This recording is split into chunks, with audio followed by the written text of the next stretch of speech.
Study pieces में आपका स्वागत है। मेरा नाम है शुभम सौरभ और आज जिस वीडियो को हम लोग कवर करने वाले हैं वो है तिब्बत। तिब्बत की आज हम लोग ज्योग्राफी और हिस्ट्री और साथ साथ इसके चाइना के साथ जो विवाद रहे उसके बारे में भी हम लोग बात करने वाले हैं।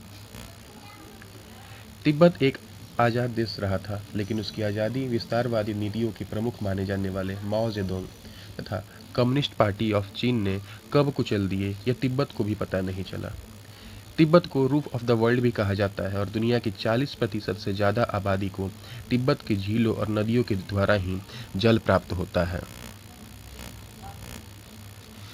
तिब्बत की ज्योग्राफी देखिए, यह सेंट्रल ईस्ट या फिर साउथ एशियन नेशन के तौर पर कभी जाना जाता था।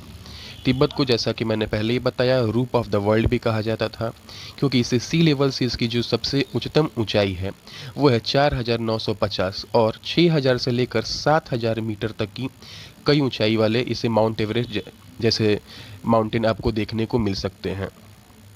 यहाँ पर काफ़ी हाई माउंटेन पीक्स भी हैं, जिसमें से मकालू और गौरी शंकरा काफ़ी फेमस हैं। माउंटेन पास भी यहाँ पर देखने को मिलेंगे, जिसमें सबसे फेमस मानसरोवर को भी आप देखने को मिल सकते हैं। इसका माउंटेन घेपेल भी आपको यहाँ पर देखने को मिलेगा। साथ ही साथ नॉर्थ पोल भी यहाँ पर काफ़ी फेमस है। तिब्बत को दुनिया का थर्ड पोल भी कई बार कहा गया। तिब्बत से निकलने वाली सबसे प्रमुख नदी है सांगपो रिवर, जिसकी जो प्रमुख सहायक नदियां हैं उसमें येलो रिवर और मैकोंग रिवर भी है।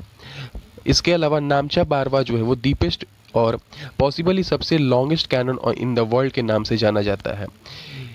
जो तिब्बत में लेक है उनकी संख्या भी काफ़ी ज़्यादा है, जैसे पोंगोंग शो लेक है, इसके अलावा जो लद्दाख में है। इसके अलावा इंडस रिवर जो है वो मानसरोवर लेक से निकलती है।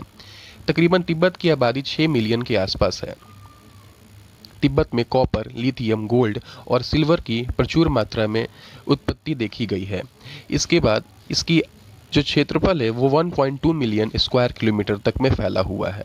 जैसा कि मैंने पहले भी बताया कि दुनिया इसे थर्ड पोल के नाम से भी जानती है, क्योंकि यहाँ पर बहुत बड़ी मात्रा में पानी का रिसोर्स मौजूद है।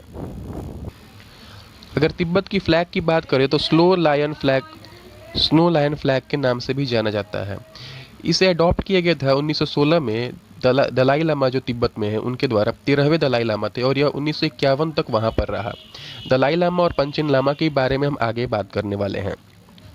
लैंग्वेज की बात करें तो तिब्बत में तिब्बतो बर्मन लैंग्वेज था और तिब्बत के जो लोग थे वो बुद्धिज़्म को फॉलो करते थे। दलाई लामा क्या होते हैं? दलाई लामा एक स्पिरिचुअल और पॉलिटिकल लीडर होते हैं जिनका कंट्रोल तिब्बत पर रहता है और इनका चुनाव होता है जब पुराने दलाई लामा मर जाते हैं या फिर किसी हालात में नहीं होते कि वो कंट्रोल कर सके तिब्बत को, तब नए दलाई लामा का चुनाव होता है। कई बार पहले ही नए दलाई लामा का चुनाव हो जाता है, जिसे हम लोग पंचेन लामा के नाम से भी जानते हैं। इसके लिए कई कमेटियां होती हैं जिसमें नए दलाई लामा का चुनाव किया जाता है और पहले दलाई लामा जो तिब्बत के थे उनका नाम गेंडून डर्ब था और दूसरे का नाम गेंडून गैस्टो था। अभी जो दलाई लामा है वो है 14वें दलाई लामा, जिनको तेंजिन गैस्टो कहते हैं। ये जो तिब्बत के 14वें दलाई लामा है और इनका जन्म 1935 को हुआ था। 6 जुलाई 1935 को इनका जन्म हुआ था। पंचेन लामा, देखिए पंचेन लामा उत्तराधिकारी होते हैं दलाई लामा के, जो बहुत मोस्ट इंपॉर्टेंट फिगर होते हैं गैलुंग ट्रेडिशन में। गैलुंग ट्रेडिशन जो है तिब्बत के कल्चर को कहा जाता है। यह जो पंचेन लामा आखिरी थे वो उनका चुनाव अभी के 14वें दलाई लामा ने 14 मई 1995 को किया था, जिनका नाम गैधुन नियामा था। लेकिन चुनाव होने के 3 दिन बाद ही वो पंचेन लामा चाइनीज ट्रूप्स के द्वारा किडनैप कर लिए गए। उसकी फैमिली को भी थ्रेटन किया गया और अपनी कस्टडी में ले लिया। ऐसा चीन ने इसलिए किया ताकि उसका कंट्रोल तिब्बत पर बरकरार रह सके। हिस्ट्री 16,000 फीट की ऊंचाई पर मौजूद एक high mountain range of central Asian nation Tibet के बारे में पता 7वीं सेंचुरी में चला और 8वीं सेंचुरी में वहां पर बुद्धिज्म के प्रचार का पता चलता है। 1013 एडी में धर्मपाल और बुद्धिस्ट स्कॉलर्स नेपाल से तिब्बत को विजिट किए थे। इसके बाद 1720 में मांचू जो डायनेस्टी है वो चाइना में रूल कर रही थी और इसी डायनेस्टी ने 1906-7 के समय पर तिब्बत पर कब्जा किया। इसके बाद 1788 से लेकर 1792 तक ब्रिटिश आर्मी जो थी और ब्रिटिश ईस्ट इंडिया कंपनी जो थी वो तिब्बत और नेपाल के ऊपर कब्जा करने की कोशिश कर चुके थे। वहाँ पर अपने ट्रेडिंग पोस्ट भी स्टेबल करने की कोशिश कर चुके थे, लेकिन उसमें वो कामयाब नहीं हो पाए। तिब्बत का कई बार इतिहास में देखा गया है कि नेपाल के साथ उसके कई वॉर हो चुके हैं, जिसमें नेपाल ने उसे कई बार हरा भी दिया है।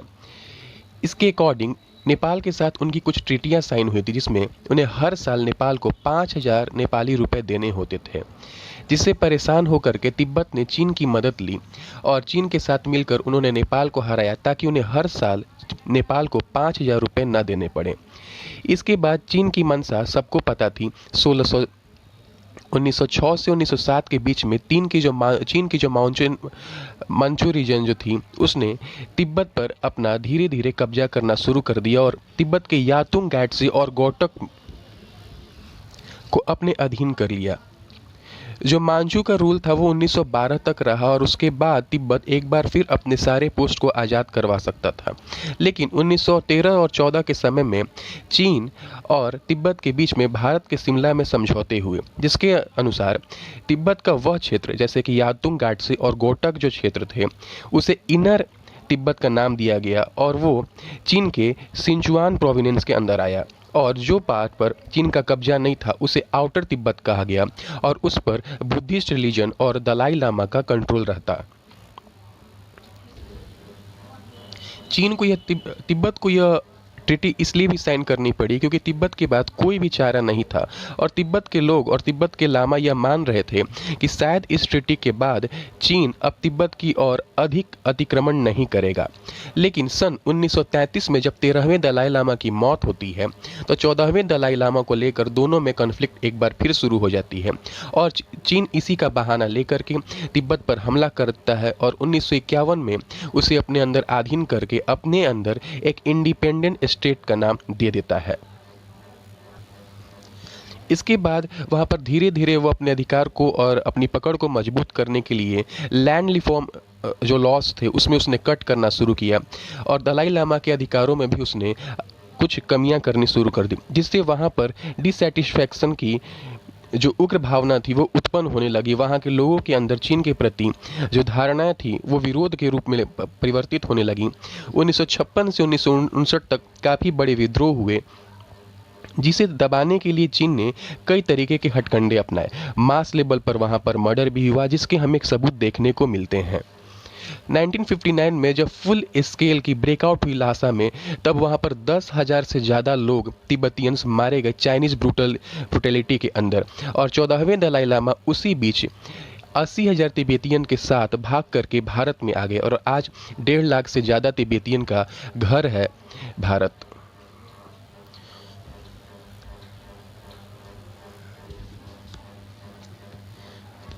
उसके बाद 1965 में चाइनीज़ गवर्नमेंट ने टार की स्थापना की। टार यानी तिब्बतन ऑटोनोमस रीजन, जो तिब्बत का एक प्रोविंस था। तिब्बत का यह प्रोविंस एक बहुत ही सेकेंड लार्जेस्ट चीन का यह सेकेंड लार्जेस्ट प्रोविंस है और सबसे कम पॉपुलेशन वाला भी एक प्रोविंस माना जाता है। 1966 में चीन के अंदर एक कल्चरल रेवोल्यूशन माओ जेडोंग लेकर आते हैं, जो वर्ल्ड में सबसे डेडलीस्ट माना जाता है। कल्चर रेवोल्यूशन जो माओ जेडोंग के द्वारा लाया गया, उसके अंदर जो कम्युनिस्ट आइडियोलॉजी थी उसका विस्तार चीन और चीन के प्रभाव वाले क्षेत्रों में करना था। इस जो रेवोल्यूशन होती है इसमें बड़े स्तर पर लोग मारे जाते हैं। 1.2 मिलियन तिब्बतियन, सिर्फ तिब्बतियन ही इसमें मारे जाते हैं। कुछ भूख से, कुछ सुसाइड कर लेते हैं। जो भी तिब्बतियन इस कल्चर के विरोध में खड़ा होता है, अपने कल्चर को बचाने के लिए उसके आँख कान नाक भी काट दिए जाते थे। 1987 में जो 14वें दलाई लामा थे वो पीस इस्टेब्लिशमेंट के लिए चीन के साथ शुरुआत करते हैं, लेकिन 1993 में यह चीन और दलाई लामा के बीच ब्रेकआउट हो जाता है टॉक का।